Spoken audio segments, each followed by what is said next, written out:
आज भाद्रपद शुक्ल पक्ष की तृतीया को हरतालिका तीज व्रत है। आज के दिन महिलाएं अपने पति की लंबी आयु के लिए तीज व्रत रखती हैं, तो वहीं कुंवारी कन्याएं मन चाह पति की कामना से यह व्रत रखती हैं। यह व्रत सभी व्रतों में सबसे कठिन और सबसे अधिक फल प्रदान करने वाली व्रत है। इसलिए इस व्रत को पूर्ण श्रद्धा पूर्वक करनी चाहिए और हर पल माता पार्वती और भगवान भोलेनाथ का स्मरण करते रहना चाहिए और रात्रि जागरण भी करना चाहिए, जिससे व्रत का पूर्ण फल प्राप्त हो। इसी व्रत को करने के कारण माता पार्वती ने भगवान शिव को प्राप्त किया था। इसीलिए जो भी महिलाएं जितनी अधिक श्रद्धा भाव से इस व्रत को करती हैं, उनको उतना ही अधिक फल प्राप्त होता है। आइए सुनते हैं हरतालिका तीज व्रत की कथा।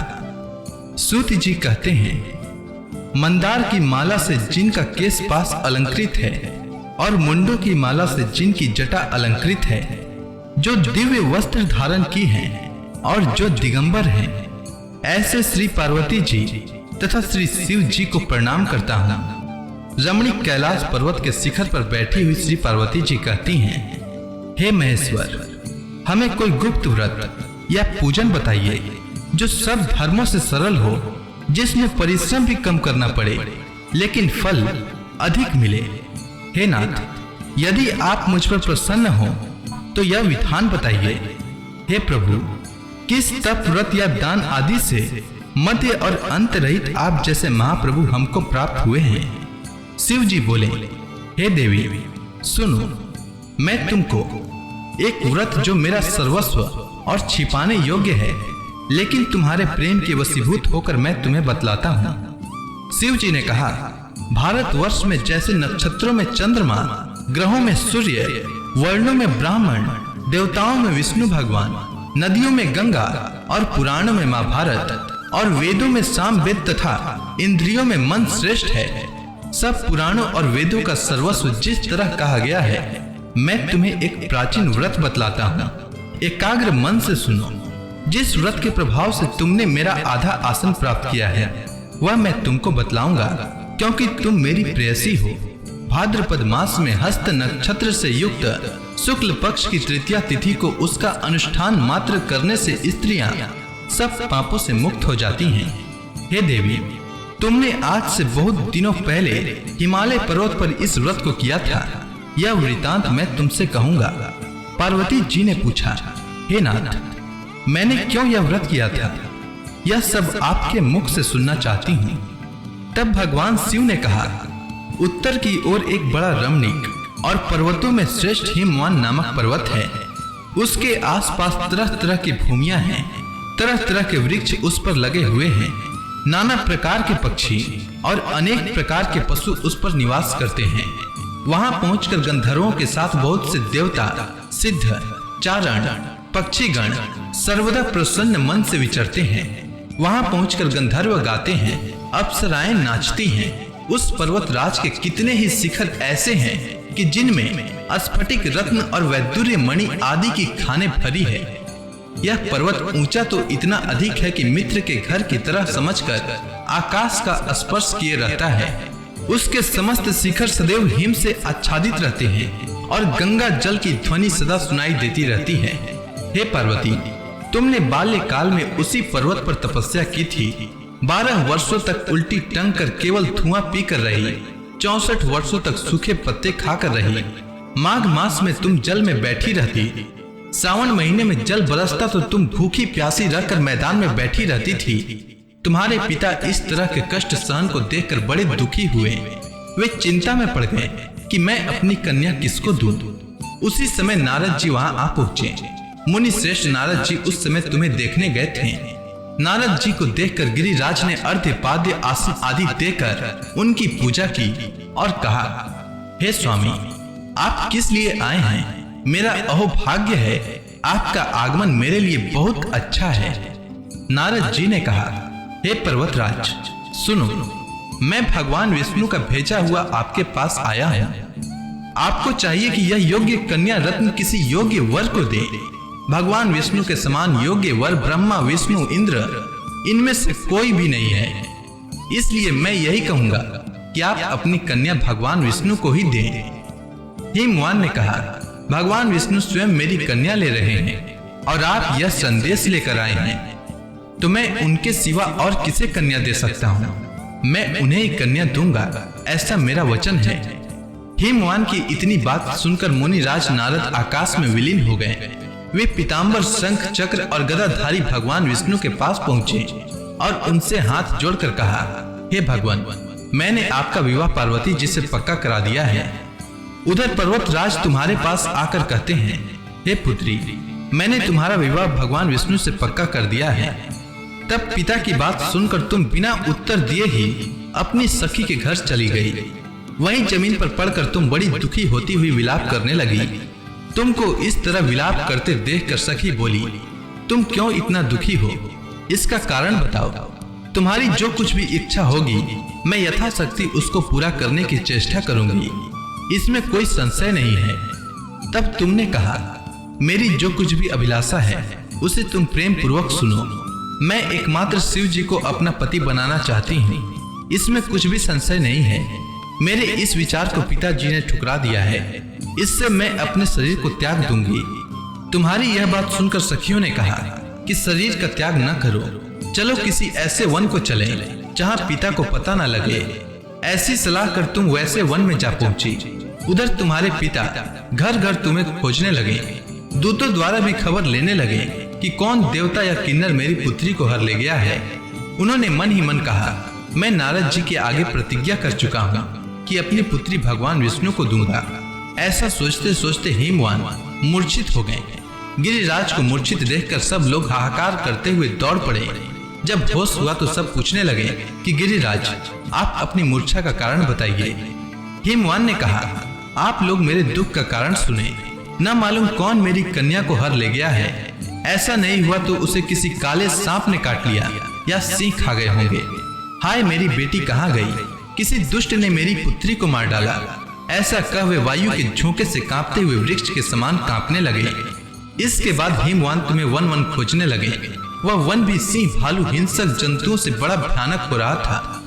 तुम भी अपनी सखियों के साथ उस भयानक वन में चलती चलती एक ऐसी जगह जा पहुंची जहां एक नदी बह रही थी। उसके रमणीक तट पर एक बड़ी कंदरा थी। तुमने उसी कंदरा में आश्रम बना लिया और मेरी एक बालुकामयी प्रतिमा बनाकर अपनी सखियों के साथ निराहार रहकर मेरी आराधना करने लगी। जब भाद्रपद शुक्ल पक्ष की हस्त नक्षत्र की तृतीया तिथि प्राप्त हुई तब तुमने मेरा विधिवत पूजन किया और रात भर जागकर गीत वाद्य आदि से मुझे प्रसन्न करने में बिताया। उस व्रत राज के प्रभाव से मेरा आसन डगमगा उठा, जिससे मैं तत्काल उस स्थान पर जा पहुंचा जहां तुम अपनी सखियों के साथ रहती थी। वहां पहुंचकर मैंने तुमसे कहा कि मैं तुम पर प्रसन्न हूं, बोलो क्या चाहती हो। तुमने कहा, मेरे देवता, यदि आप मेरे ऊपर प्रसन्न हैं तो मेरे पति बने। मेरे तथा अस्तु कहकर कैलाश पर्वत पर वापस आने पर तुमने वह प्रतिमा नदी में प्रवाहित कर दी और सखियों के साथ उस महाव्रत का पारण किया। हिमवान भी तब तक उस वन में तुम्हें खोजते हुए आ पहुंचे। चारों दिशाओं में तुम्हारी खोज करते करते वे व्याकुल हो चुके थे, इसलिए तुम्हारे आश्रम के समीप पहुंचते ही गिर पड़े। थोड़ी देर बाद उन्होंने नदी के तट पर 2 कन्याओं को सोते हुए देखा। देखते ही उन्होंने तुम्हें छाती से लगा लिया और बिलख कर रोने लगे। फिर पूछा, पुत्री, तुम सिंह, व्याघ्र आदि जंतुओं से भरे इस वन में क्यों आ पहुंची? तुमने उत्तर दिया, हे पिताजी, मैंने पहले ही अपने आप को शिव जी के हाथों सौंप दिया था। आपने मेरी बात टाल दी, इससे मैं यहाँ चली आई। हिमवान ने संतावना दी कि हे पुत्री, मैं तुम्हारी इच्छा के विरुद्ध कुछ न करूंगा। वे तुम्हें अपने साथ घर ले आए और मेरे साथ तुम्हारा विवाह कर दिए। इससे तुमने मेरा अर्धासन पाया है। तब से आज तक किसी के सामने मुझे यह व्रत प्रकट करने का अवसर प्राप्त नहीं हुआ। हे देवी, मैं यह बताता हूँ कि इस व्रत का हरतालिका नाम क्यों पड़ा। तुमको सखियां हर ले गई थी, इससे हरतालिका नाम पड़ा। इसके बाद पार्वती जी ने कहा, हे प्रभु, आपने नाम तो बताया, अब इसकी विधि भी बताएं। इसका क्या पुण्य है, क्या फल है, यह व्रत कौन करे?